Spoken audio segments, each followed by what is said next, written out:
Shalom Bapak Ibu sahabat Galilea yang diberkati oleh Tuhan Yesus. Apa kabar hari ini? Kita bersyukur Tuhan sudah bawa kita di hari ke-8 ya. Hari ini Senin 8 Januari 2024. Bagaimana keadaanmu? Saya percaya dan saya berdoa Bapak Ibu semua dalam keadaan yang baik-baik saja. Apa yang kau pikirkan? Mari buang pikiran-pikiran negatif yang hanya mendatangkan ketakutan, kegelisahan, kekhawatiran. Mari kita datang kepada Tuhan. Kita mau baca, dengar, renungkan firman Tuhan. Mari kita berdoa. Segala hormat kemuliaan hanya bagimu Bapa, di dalam nama Tuhan Yesus. Dikuduskanlah namamu, datanglah kerajaanmu, jadilah kehendakmu di bumi seperti di surga. Kami datang di hadapanmu dengan penuh sukacita. Kami mengucap syukur, berterima kasih sebab Tuhan telah bawa kami sampai pada hari ini, hari Senin 8 Januari 2024. Kami sudah jalani tahun yang baru sampai di hari ke-8 kami masuki hari ini. Dan kami percaya Tuhan merancangkan yang baik atas kehidupan kami. Dan kami akan mau jalani tahun 2024 ini dengan iman kepadamu. Karena itu kami akan baca, dengar, dan renungkan firman-Mu. Urapi kami, buka hati pikiran kami, urapi juga hamba-Mu. Dan setiap kata kalimat yang keluar dari mulutku adalah kata kalimat penuh kuasa, penuh urapan. Setiap mereka yang mendengar, mereka diberkati, berakar, bertumbuh, dan berbuah di dalam Engkau. Kami diamkan seluruh suara hati kami, kecuali suara Tuhan kami mau dengar, di dalam nama Tuhan Yesus. Haleluya, amin. Bapak Ibu, kita akan baca di 2 Raja-Raja pasal 4 ayat 1 sampai dengan ayatnya yang ke-7. Minyak seorang janda, salah seorang dari istri-istri para nabi, mengadukan halnya kepada Elisa sambil berseru, "Hambamu suamiku sudah mati, dan engkau ini tahu bahwa hambamu itu takut akan Tuhan. Tetapi sekarang penagih hutang sudah datang untuk mengambil kedua orang anakku menjadi budaknya." Jawab Elisa kepadanya, "Apakah yang dapat kuperbuat bagimu? Beritahukanlah kepadaku apa-apa yang kau punya di rumah." Berkatalah perempuan itu, "Hambamu ini tidak punya sesuatu apapun di rumah kecuali sebuah buli-buli berisi minyak." Lalu berkatalah Elisa, "Pergilah, mintalah bejana-bejana dari luar daripada segala tetanggamu, bejana-bejana kosong, tetapi jangan terlalu sedikit." Ayat 4. "Kemudian masuklah, tutuplah pintu sesudah engkau dan anak-anakmu masuk, lalu tuanglah minyak itu ke dalam segala bejana mana yang penuh, angkatlah." Ayat 5. "Pergilah perempuan itu daripadanya, ditutupnyalah pintu sesudah ia dan anak-anaknya masuk, dan anak-anaknya mendekatkan bejana-bejana kepadanya, sedang ia terus menuang. Ketika bejana-bejana itu sudah penuh, berkatalah perempuan itu kepada anaknya, 'Dekatkanlah kepadaku sebuah bejana lagi.' Tetapi jawabnya kepada ibunya, 'Tidak ada lagi bejana.' Lalu berhentilah minyak itu mengalir." Ayat 7. "Kemudian pergilah perempuan itu, memberitahukannya kepada abdi Allah, dan orang itu berkata, 'Pergilah, jualah minyak itu, bayarlah hutangmu, dan hiduplah dari lebihnya, engkau serta anak-anakmu.'" Bapak Ibu, begitu panjang ya, 7 ayat sih ya, cuman panjang ya. Kita baca di 2 Raja-Raja pasal 4 tadi. Nah, saya ajak saudara untuk melihat satu ayat lagi di Filipi pasal 4 ayat 19. Di sana dikatakan begini, "Allahku akan memenuhi segala keperluanmu menurut kekayaan dan kemuliaannya dalam Kristus Yesus." Bapak Ibu sahabat Galilea yang diberkati oleh Tuhan Yesus, kita mungkin saat memasuki tahun 2024 ini ada ketakutan, ada kekhawatiran mengenai keperluan kita. Ya memang, karena memang 2024 ini kan masih misteri. Mungkin waktu kita mau masuki, ya ada pertanyaan-pertanyaan yang membawa kita kemudian ya khawatir, takut begitu mengenai bagaimana nanti di 2024 ini. Namun Bapak Ibu, melalui janji Allah dalam firman-Nya, dan amat terlebih apa yang kita baca di Filipi pasal 4 ayat 19 ini, kita akan ayat ini ya, yaitu Allahku akan memenuhi segala keperluanmu menurut kekayaan dan kemuliaannya dalam Kristus Yesus. Ayat ini akan menghalau rasa takut kita. Betul? Akan menghalau rasa ketakutan, kekhawatiran kita. Nah, Rasul Paulus menulis ayat ini dibawa inspirasi Roh Kudus ketika dia berada dalam keadaan sengsara di penjara Roma. Ya, Filipi pasal 1 ayat 13 menulis, sehingga telah jelas bagi seluruh istana dan semua orang lain bahwa aku dipenjarakan karena Kristus. Saya juga mengalami penjara 4 tahun 6 bulan karena kesaksian saya bagaimana saya jadi Kristen, bagaimana saya bertemu dengan Yesus, bagaimana saya mengalami perjumpaan, saya menemukan hidayah, petunjuk di dalam Alkitab. Saya ambil keputusan untuk terima Yesus dan saya beritakan bahwa Yesus adalah Tuhan dan Juru Selamat, bahwa di luar Yesus tidak ada jaminan keselamatan. Dan apa yang terjadi, saya diproses secara hukum, dijerat dengan pasal 156A KUHP, ya, dengan ancaman pidana penjara 5 tahun. Jaksa penuntut umum menuntut pidana penjara 4 tahun, tetapi Majelis Hakim Pengadilan Negeri Poso menjatuhkan pidana penjara 4 tahun dan 6 bulan. Bapak Ibu jangan tanya apa masuk penjara dipukul. Saya bukan dipukul lagi, dianiaya. Saudaraku yang kekasih ya, saya dianiaya. Nah, Allah telah menyediakan semua kebutuhan Rasul Paulus dengan luar biasa. Tuhan juga telah menyediakan semua kebutuhan saudara dan saya di 2024 ini secara luar biasa. Roma pasal 8:32 dikatakan, ia yang tidak menyayangkan anaknya sendiri tetapi yang menyerahkannya bagi kita semua, bagaimana mungkin ia tidak mengaruniakan segala sesuatu kepada kita bersama-sama dengan Dia, termasuk keperluan jasmani dari jemaat di Filipi yang telah berkorban mengirim pemberian kepada Rasul Paulus.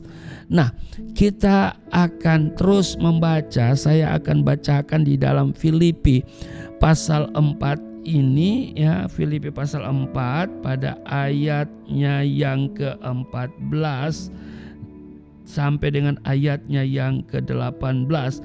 Namun baik juga perbuatanmu, bahwa kamu telah mengambil bagian dalam kesusahanku. Kamu sendiri tahu juga, hai orang-orang Filipi, pada waktu aku baru mulai mengabarkan Injil, ketika aku berangkat dari Makedonia, tidak ada satu jemaat pun yang mengadakan perhitungan hutang dan piutang dengan aku selain daripada kamu. Karena di Tesalonika pun kamu telah 1-2 kali mengirimkan bantuan kepadaku. Di ayat 17, tetapi yang kuutamakan bukanlah pemberian itu, melainkan buahnya yang makin memperbesar keuntunganmu. Jadi pemberian Bapak Ibu kepada hamba Tuhan, kepada pekerjaan Tuhan, itu akan memperbesar keuntungan Bapak Ibu ya. Di ayat 18, kini aku telah menerima semua yang perlu daripadamu, malahan lebih daripada itu. Aku berkelimpahan karena aku telah menerima kirimanmu dari Epafroditus. Epafroditus, suatu persembahan yang harum, suatu korban yang disukai dan yang berkenan kepada Allah. Nah, di sini Rasul Paulus memuji jemaat di Filipi, sebab sejak Injil mulai dikabarkan di Filipi, mereka sudah memberi sokongan kepadanya. Pemberian jemaat Filipi datang kepada Rasul Paulus, dan daripada Rasul Paulus datang kepada mereka apa? Berkat-berkat rohani. Ini juga sesuai dengan perkataan Rasul Paulus dalam 1 Korintus 9 ayat 11. Jadi jika kami telah menaburkan benih rohani bagi kamu, berlebih-lebihkah kalau kami menuai hasil duniawi daripada kamu?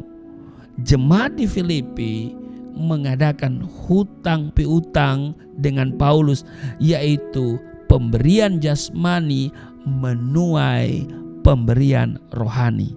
Nyata bahwa mereka sudah beberapa kali memberi pemberian kepada Rasul Paulus, akan tetapi yang dirindukan Rasul Paulus bukan pemberian, melainkan buah-buah yang melimpah kepada mereka. Dengan tulus ikhlas Rasul Paulus berterima kasih kepada mereka dalam hal menyebut pemberiannya suatu persembahan yang harum kepada Allah.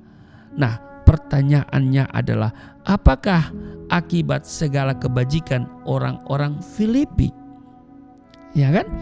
Nah, Bapak Ibu sahabat Galilea yang diberkati oleh Tuhan Yesus, Rasul Paulus menjawab atas pertanyaan itu dalam ayat 19 di Filipi pasal 4. Allahku akan memenuhi segala keperluanmu menurut kekayaan dan kemuliaannya dalam Kristus Yesus. Bapak Ibu, janji ini tidak dapat dilepaskan dari ayat 18. Dikatakan begini, kini aku telah menerima semua yang perlu daripadamu, malahan lebih daripada itu. Aku berkelimpahan karena aku telah menerima kirimanmu dari Epafroditus, suatu persembahan yang harum, suatu kurban yang disukai dan yang berkenan kepada Allah. Bapak Ibu sahabat Galilea yang diberkati oleh Tuhan Yesus, dua hal itu saling berhubungan. Paulus ingin agar orang-orang Filipi insaf bahwa Tuhan setiap adanya. Tuhan sudah memenuhi keperluan Rasul Paulus, dan oleh karena itu ia juga akan memenuhi keperluan mereka. Bagi kita, Tuhan sudah memenuhi keperluan kita di sepanjang tahun 2023, dan di 2024 ini Tuhan juga akan memenuhi lagi ya segala keperluan kita. Dengan kata lain, Tuhan memenuhi keperluan orang-orang yang memenuhi keperluan hamba-hamba Tuhan. Dua hal, ya kan? Yaitu di lain sisi orang-orang di Filipi itu memberikan berkat jasmani kepada Rasul Paulus, tapi dari pemberian itu memperbesar keuntungan mereka sehingga mereka juga mendapatkan berkat-berkat rohani. Jadi ya, Tuhan memenuhi keperluan orang-orang yang memenuhi keperluan hamba-hamba Tuhan. Ya, yang memenuhi keperluan pekabaran Injil ya, dan untuk pekerjaan-pekerjaan Tuhan. Hanya orang yang sudah berbuat seperti orang Filipi yang berhak menuntut janji dalam ayat 19 ini, bahwa Allahku akan memenuhi segala keperluanmu menurut kekayaan dan kemuliaannya dalam Kristus Yesus. Ya, namun harus disadari bahwa janji ini bukan hanya keperluan-keperluan jasmani saja, tetapi juga keperluan rohani. Perhatikan kembali apa yang Rasul Paulus katakan, ya, Allahku akan memenuhi segala keperluanmu menurut kekayaan dan kemuliaannya dalam Kristus Yesus. Jadi perhatikan, dalam ayat ini ada 5 hal besar, 5 hal yang hebat yang akan kita lihat bersama-sama. Yang pertama, keperluan yang besar, ya. Keperluan yang besar dikatakan bahwa Allahku akan memenuhi segala keperluanmu. Orang-orang percaya di Filipi menderita banyak kesukaran karena mereka hidup di antara orang-orang musyrik yang berlawanan. Tetapi Rasul Paulus berjanji bahwa meskipun mereka telah berkorban banyak untuknya melalui Epafroditus, Allah pasti akan menyediakan kebutuhan mereka, sebagaimana Allah telah menyediakan semua kebutuhannya ketika berada dalam penjara. Dan kebutuhan itu Allah sediakan melalui jemaat di Filipi. Jadi yang pertama adalah keperluan yang besar. Ya, dikatakan bahwa Allahku akan memenuhi segala keperluanmu. Yang kedua, dikatakan begini, Allahku. Nah kan, Allahku akan memenuhi. Ini adalah sebuah pernyataan iman bahwa Tuhan itu adalah penolong yang besar. Amin. Meskipun kebutuhan-kebutuhan kita adalah besar, penolong kita adalah lebih besar daripada kebutuhan-kebutuhan kita. Ada amin? Rasul Paulus meyakinkan mereka bahwa Allah mereka adalah Allahnya. Kan dikatakan Allahku, ya kan? Jadi Rasul Paulus mau meyakinkan bahwa Allah mereka juga adalah Allahku, ya kan? Pribadi yang telah menyediakan semua kebutuhan Paulus. Kita tidak boleh lupa bahwa Allah kita adalah Allah Nuh, Allah Daniel, ya kan? Allah Abraham, Ishak dan Yakub, Allahnya Musa, dan juga Allahnya tokoh-tokoh Alkitab lainnya yang memberikan kesaksian dalam pelayanan mereka. Jadi apapun kebutuhan kita, sebesar apapun keperluan kita, kita punya penolong yang terlebih besar. Itu yang kedua. Yang ketiga, Allahku akan memenuhi segala keperluanmu menurut kekayaannya. Segala keperluanmu. Jadi Allah kita itu memenuhi segala keperluan. Ini bicara tentang supply yang besar. Rasul Paulus meyakinkan mereka bahwa Allah yang besar akan memenuhi segala keperluan mereka. Atau dengan kata lain, akan mengisi semua, ya, akan mengisi secara penuh semua kebutuhan mereka, ya, kebutuhan hidup mereka. Nah, cara ini disuplai, ya kan? Digambarkan dengan indah dalam 2 raja-raja yang sudah kita baca tadi, ayat 1-7, di mana semua bejana yang kosong dari janda itu diisi secara ajaib dengan minyak, ya. Nah, Allah dapat memenuhi kebutuhan kita dengan meringankan beban kita atau menambah kekuatan kita. Kita harus membedakan kebutuhan-kebutuhan kita dari keinginan-keinginan bodoh kita atau keinginan-keinginan egois kita. Nah, saudaraku yang kekasih, Tuhan tidak berjanji akan memenuhi kemauan ego kita, melainkan dengan baik keperluan kita. Jadi, apa yang tidak kita terima oleh iman berarti kita tidak memerlukannya. Amin. Nah, itu yang ketiga, bahwa Tuhan itu adalah pengsuplai yang besar, ya kan? Yang berikut dikatakan begini, Allahku akan memenuhi segala keperluanmu menurut kekayaan dan kemuliaan dalam Kristus. Menurut kekayaan dan kemuliaannya.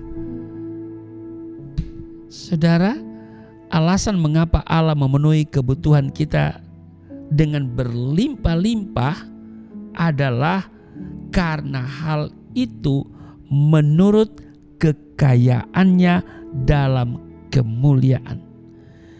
Jadi dia adalah sumber yang besar, itu yang keempat. Kekayaannya secara alami adalah luar biasa. Kekayaannya dalam pemeliharaan diringkas dalam Roma pasal 8 pada ayat 28. Kita tahu sekarang bahwa Allah turut bekerja dalam segala sesuatu untuk mendatangkan kebaikan bagi mereka yang mengasihi Dia, yaitu bagi mereka yang terpanggil sesuai dengan rencana Allah. Kekayaannya dalam anugerah adalah berlimpah, dan kekayaannya dalam kemuliaan, apa yang tidak pernah dilihat oleh mata dan tidak pernah didengar oleh telinga dan yang tidak pernah timbul di dalam hati kita, semua yang disediakan Allah untuk mereka yang mengasihi Dia. Itu sudah bisa baca di 1 Korintus pasal 2 ayat 9. Kita dapat menghitung tenaga kuda daripada mesin-mesin. Kita juga dapat menghitung tenaga listrik dengan kilowatt. Tetapi siapa gerangan yang dapat menghitung kuasa dan kelengkapan anak-anak Allah menurut kekayaannya dalam Kristus Yesus? Tidak ada yang bisa hitung. Sumber dari Allah adalah tidak terbatas. Oleh karena itu, Dia memberi seperti seorang raja. Sumber kita adalah persediaan Allah, kuasa Allah, dan janji-janji Allah. Kemudian yang berikut, saya bacakan lagi. Allahku akan memenuhi segala keperluanmu menurut kekayaan dan kemuliaannya dalam Kristus Yesus. Jadi di dalam Kristus Yesus, bukan di dalam yang lain. Jadi di dalam Kristus Yesus. Jadi di dalam Kristus Yesus ini adalah channel yang besar. Amin. Kita memiliki channel yang besar dalam Kristus Yesus. Semua persediaan yang melimpah ini diterima hanya melalui Yesus Kristus. Mereka yang menerima persediaan ini hanyalah untuk mereka yang berada di dalam Kristus. Janji ini tersedia untuk orang-orang yang sudah menerima Kristus sebagai Tuhan dan Juru Selamat. Untuk orang-orang yang percaya kepada Kristus, Mazmur pasal 2 ayat 12 dikatakan, berbahagialah semua orang yang berlindung padanya. Haleluya. Jadi kesimpulan saya, kita harus mengklaim janji yang besar ini dengan iman, sebagaimana kita melangkah memasuki tahun 2024 ini. Jika tidak, kita memasuki dan jalani tahun 2024 ini seperti pengemis yang gelisah dan takut berkurban melayani Tuhan, sebab dia berpikir bahwa sumber persediaannya amat kecil dan akan habis. Kita akan menjadi terlalu khawatir memberikan kekuatan kita dalam doa, membaca dan melayani, ya, dan terlalu khawatir untuk berkorban dan memberi untuk Tuhan. Untuk itu Rasul Paulus memberikan ketegasan, tetapi yang utamakan bukan pemberian itu, melainkan apa? Buahnya yang makin memperbesar keuntunganmu. Amin. Filipi pasal 4 ayat 17. Tuhan Yesus memberkati. Mari kita berdoa. Terima kasih Tuhan untuk hari ini kami boleh masuki di hari ke-8, hari Senin 8 Januari 2024. Maka kami akan terus menjalani tahun 2024 ini dengan iman kepadamu. Di dalam Engkau kami menerima segala keperluan kami, karena Engkau adalah sumber segala apa yang kami butuhkan, dan kami bisa mendapatkan apa yang kami rindukan keperluan yang besar. Kami tidak akan pernah takut, khawatir, sebab segala keperluan kami, Engkau berkata segala keperluan kami, karena Engkau adalah penolong yang besar dan Engkau dapat mensuplai secara besar. Dan kami juga diajarkan bahwa Engkau adalah sumber yang besar. Di hari ini kami pun juga diajarkan bahwa semua itu kami terima di dalam Yesus. Itulah channel kami yang besar. Terima kasih, berkati seluruh sahabat Galilea dalam tugas kerja mereka di hari ini. Mereka sudah selesai berlibur dan hari ini kembali untuk bekerja, melakukan aktivitas dan tanggung jawab. Ada perlindungan Tuhan, ada kasih sayang Tuhan, ada terobosan yang Tuhan kerjakan, ada berkat melimpah, ada kesuksesan di dalam nama Yesus.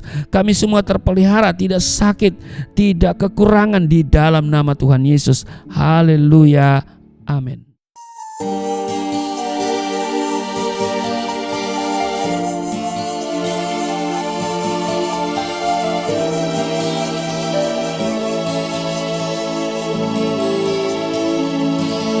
Bapa kami yang di surga,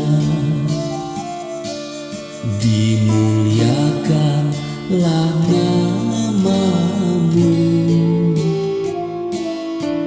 Datanglah kerajaan, jadilah kehendak-Mu di bumi seperti di surga.